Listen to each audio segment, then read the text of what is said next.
Zander Stays by Maureen Fergus and illustrated by Scott Ritchie.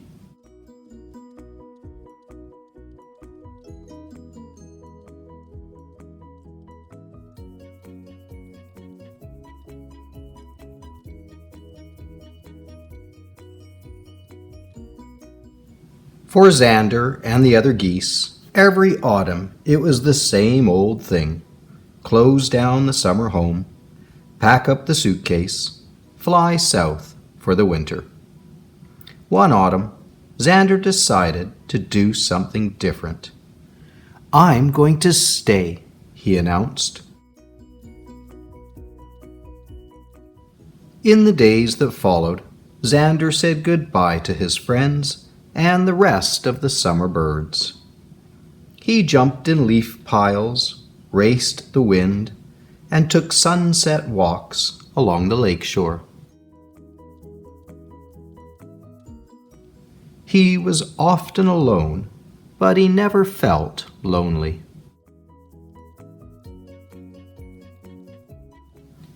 One morning, Zander awoke to discover that the puddles were hard, cold, and slippery.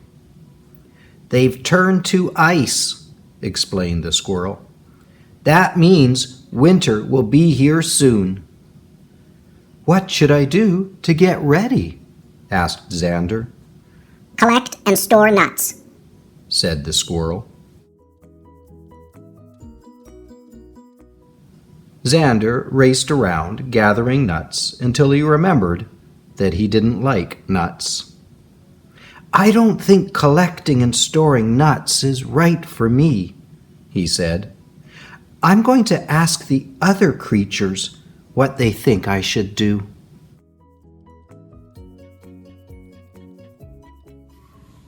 "Put on a thick layer of fat," suggested the bear. "Turn completely white," urged the snowshoe hare. "Snuggle up with friends," advised the bat. Zander tried to follow their suggestions, but none felt quite right for him.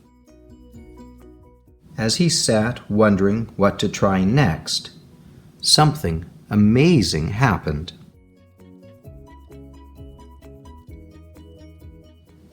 It started to snow. At first, Zander was thrilled.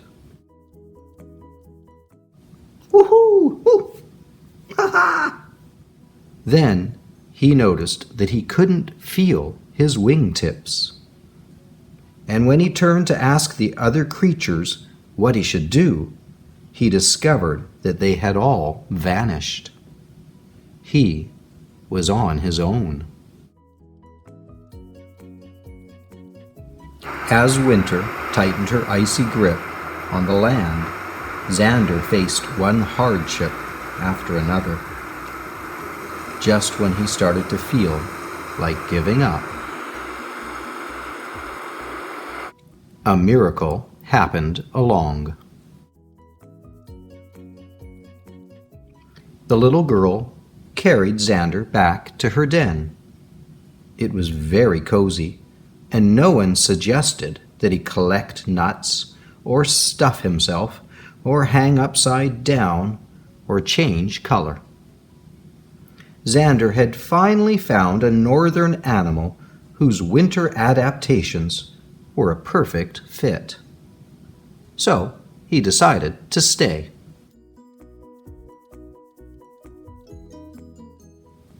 In the months that followed, Zander and Grace built snow forts and made snow angels.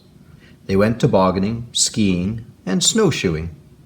Whenever they got cold, they went inside for hot chocolate and baked apples. At night, they cuddled up by the fire and read books.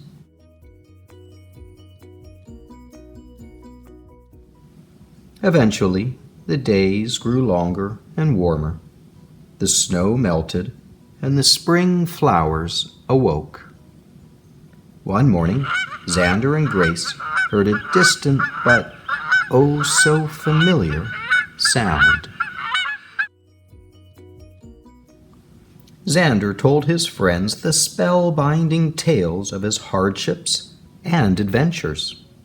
They were so amazed and inspired that instead of going to their usual summer homes, they decided to do something different.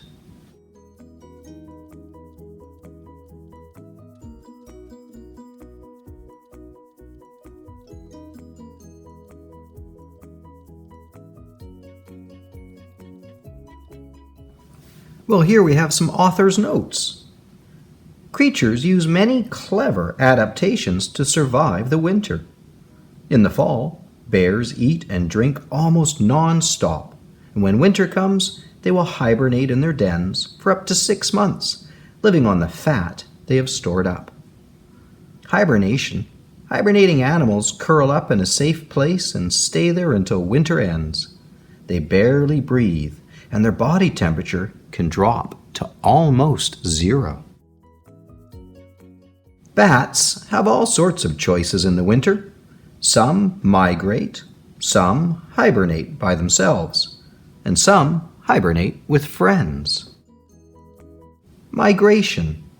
Migrating animals travel back and forth between their summer homes in the north and their winter homes in the south. As winter approaches, the brown summer fur of the snowshoe hare is replaced by white fur that makes it awfully hard to spot in a snowdrift. Most geese who spend summer in the north will fly south for the winter.